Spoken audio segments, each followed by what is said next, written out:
Mana bu holatni ko'rib bir befarosatning jamoat joyida yarim yalang'och yurganidan jahlim chiqmadi. Aksincha, uning mana shunday yurishiga qarshilik ko'rsatadigan birorta ham hamiyatli erkakning yo'qligi jahlimni chiqardi. Ochig'i oxirgi paytlarda jamoat joylarida axloqsiz harakatlarni bemalol qilish odat tusiga kirib bormoqda.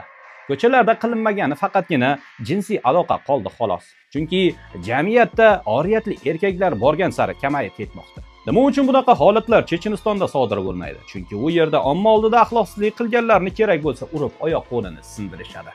2018-yilda bir rus blogeri Chechenistonda qizlar bilan axloqsiz kontent qilgani uchun tiz cho'kib kechirim so'ragani yodingizda bo'lsa kerak. Biz Amir Temurning avlodimiz deb gerdayishni yaxshi bilamiz. Lekin bobomizning sharafsizlarning kallasini o'ylab ham o'tirmasdan sapchilik uzib tashlaganini ham bilamizmi?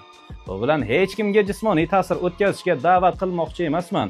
Hech bo'lmasa tilimiz bilan qarshilik ko'rsataylik. Qo'pol bo'lsa-da bir gapni aytishga majburman. Bugun sastishlariga qo'yib bersak, ertaga boshimizga chiqib hojatlarni qilishdan ham qaytishmaydi.